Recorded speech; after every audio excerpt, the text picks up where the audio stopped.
Hhayi bafethu-ke ngiyajabula-ke ukubona ukuthi uNokwanda noMbongeni banokuzwana, banesivumelwano ngokukhulisa ingane le uPhethiwe azobanika yona, okuwumzala kaNokwanda.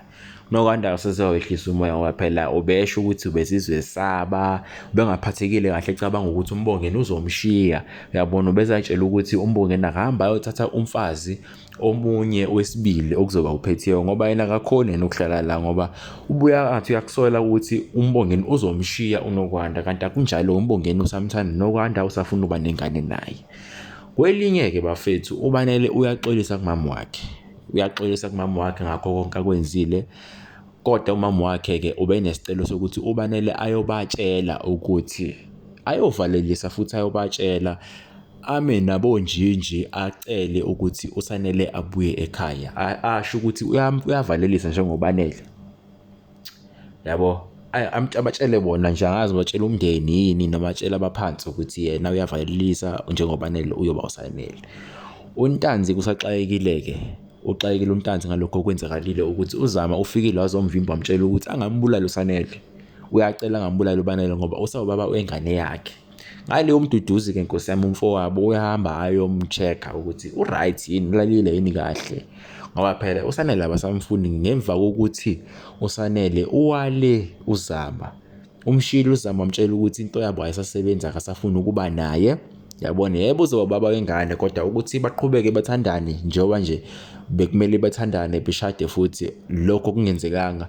Hhayi cha, yena uBanele uyashiya, yena ufuna ukubuyela ekhaya, ufuna ukuphila ngokweqiniso. Manje-ke uNtanzi-ke nje akaneme kahle ngalento, iyamxaka ngoba uyasho ukuthi uma efuna ukugadla lapha nethumela ufuna ukuthi uphinda engabanjwa, yabona. Umuntu ongabasiza-ke la uNtshangase enye inyanga, uNtshangase, yabo, hhayi abayisebenzisayo uma befuna usizo ukuze into yabo uma beyenza bengeza ukubanjwa phela bazothumela uphinda abafuni abanjwe. Manje uyasaba uNtanzi ukuthi amaphoyisa azomlandela uma ngabe ezothuma uphinda, kodwa ukufuna nje uBanele efile yena.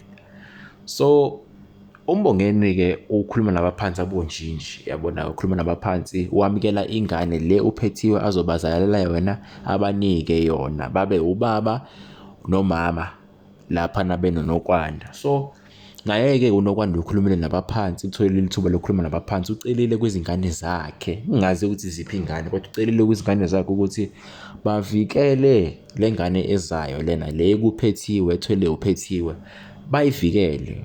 Kube asazi-ke bafethu ukuthi mhlampe kuzoba umfana noma intombazane, kodwa ubecela uNokwanda ukuthi ey'nganeni zakhe bavikele umfowabo or udadewabo lo ozophuma, lo ozokhishwa, lo ozoba ingane yabo kaMbongeni naye-ke futhi uNokwanda, yabona. So bafethu-ke uBanele-ke usekulungele ukuthi avalelise abuyele esimeni abe uSanele, kodwa-ke lokho bekumele kube ukuthi-ke badinga inyanga, baya enyangeni ukuze bayenze umsebenzi uphelele ngoba kade esho kuBanele lapha ukuthi ukulungele yena ukuthi aphile ngeqiniso, ukulungele ukwenza into eqiniso, ukulungele okungadidisi noma okungadidi umndeni ngenxa yokuthi uSanele noBanele. Tshela lapho umamakhe uNtungelihle naye inyanga iqalile yasebenza, ingazi ukuthi kuzophuma ini ekugcineni.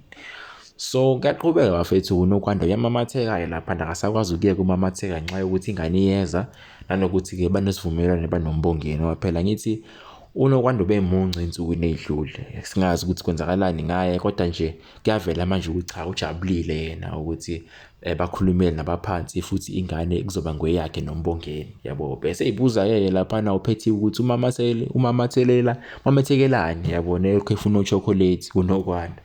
Ngalena-ke bafethu iy'hluphane mina ngibabiza ngey'hluphane laba, bayahlupha. uLungelo-ke lapha no-Ayanda bayithathela i-walk, yabo.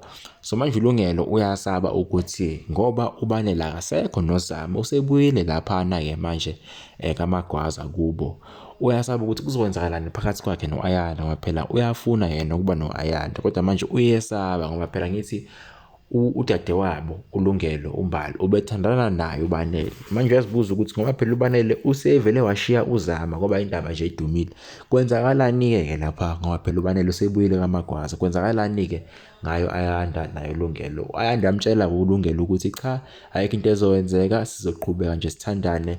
Ukuhlukana kwabo kuzoba ukuthi uAyanda uyahamba lapha uyenyuvesi uyofunda eCape Town. Kuzoba ukuhlukana kwabo lokho, angayikulinge azikhathaze yabona ngothando lwabo. Uphethiwe uyasho bafethu ukuthi lana lokho akwenzayo ukuthi athwale ingane wenzela yena uNokwanda benoMbongeni. Hayi cha, omzala Nkosiyami bayazwana-ke la. Hayi cha, ayikho into engihlekisa njengale. Ikhandlela bafethu laphana kuNtshangase livele lacima. Okusho khona ukuthi inyanga kaBanele inamandla ngempela.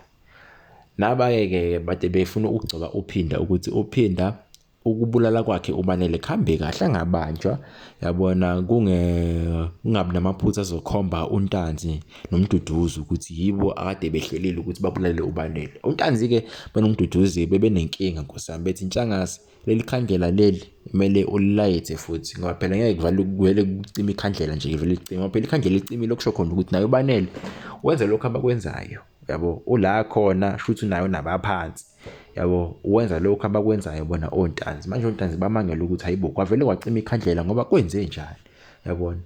Kumele baqinise uPhinda ukuthi uPhinda avikeleke laphana, uPhinda mayefika laphana amagwaza akwazi ukuthi enze umsebenzi ashaqede, ambulale nje uBanele ngoba phela bafuna ukuthatha impilo kaBanele oNtanzi uyabona. Hayi-ke shuthi akusebenzanga. uNtshangase yabatshela ukuthi icimele ikhandlela, lo muntu ngeke nikwazi ukumbulala ngoba naye uphila kwi-spiritual realm, uphila kwabaphansi naye futhi unamandla when it comes to ispirit. Uphethiwe bafethu-ke hayi ngathi useyahamba uphethiwe, uyahamba uphethiwe-ke bafethu. Yonke into okubukeka ngathi wonke umuntu unesivumelwano, wonke umuntu ujabulile lapha kaMagwaza, kakhulukazi uMbongeni-ke lapha noKwanda bajabule kakhulu yabona ukuthi kugcine sekusebenzile nomsebenzi uhambe kahle ukwamukela ingane le kuphethiwe. Kodwa besenesicelo noKwanda ukuthi uma ngabe sekusele inyangana ezintathu ukuthi azoteta uPhethiwe, uyacela ukuthi emva kokuthi ingane iphume uPhethiwe aqhubeke ahlale nabo. Uyafuna ukuthi aqhubeke amgade uPhethiwe, babe bonke yabona, badle no-chocolate. uPhethiwe uyawuthanda uchocolate Nkosiyami, lokho ecelile nje kunoKwanda ukuthi amphathele uchocolate oncancike, uyabathanda oncancike uPhethiwe yabona. Kodwa-ke into engayisho-ke lana ukuthi uPhethiwe yena-ke ugcine sehambile ngoba nibona-ke lana ukuthi uMbongeni noKwanda bagcine sebemphelezela ukuba ngazi uyaphi, ubuyele ekhaya, angazi ukuthi uyaphi uPhethiwe. Kodwa-ke ngikubonile ukuthi uPhethiwe uhambile-ke laphana kaMagwaza. Hhayi uNtanzi yamxaka lento kaSanele, iyamxaka ngempela ukuthi uSanele naye unamandla wakhe wespirit, akabulaleki nanguSanele, akabulaleki inhlobo uSanele yabona. So bafuna ukwenza indlela labantu laba ngoba phela uNtanzi udidekile ukuthi hayibo kanti umphefumulo kaSanele uphila kuBanele, shuthi umphefumulo welinye iwele uphila kwelinye iwele. Into exa kuNtanzi-ke leyo ukuthi kwenzeka kanjani lokho ngoba phela bayile enyangeni bacabanga ukuthi bazothola usizo lapha kuNtshangase. uNtshangase shuthi akabanikanga lolo sizo lolo-ke. uNtanzi-ke uyathanda-ke ukuthi izinto azenze ngendlela yakhe ngoba nangoMduduzi ungathi useqala ukuhluleka ukuthi abe namacebo okubulala uBanele uyabona. Uyasho-ke uNtanzi ukuthi cha, uzozenzela yena ngoba phela uyahluleka uMduduzi ukuthi abambisane naye umfowabo. Ngalena-ke Nkosiyami nangu nembona uBanele esithombeni, umama kaBanele ukuntungo elihle, ubize umhlangano omncane-ke nomndeni lapha kaMagwaza. Uma ebiza umhlangano uyabatshela ukuthi cha, kunento afuna ukubatshela yona yabona. Bamangele bahleli phansi, wase yalikhipha iqiniso ukuthi lo oBanele lo ngicabanga ukuthi wasishiya uye uBanele lo ohleli la esihleli naye la esofeni. Hhayi ubuso bomndeni ngiyakutshela wena u-Ayanda akazathuke kanjena, uNokwanda uthukile, wonke umndeni kahle kahle uMbongeni naye futhi uthukile ukuthi cha, kwenza kanjani ukuthi kube uBanele ngoba phela uBanele kade bamngcwaba, uBanele kade bamfihla. Hhayi siyongitshela ukuthi kwenzakalani-ke kule episode ezayo yethonga. Ungakhohlwa ukulike, ukushare, ucomment, nokusubscribe. Ngiyabonga kakhulu.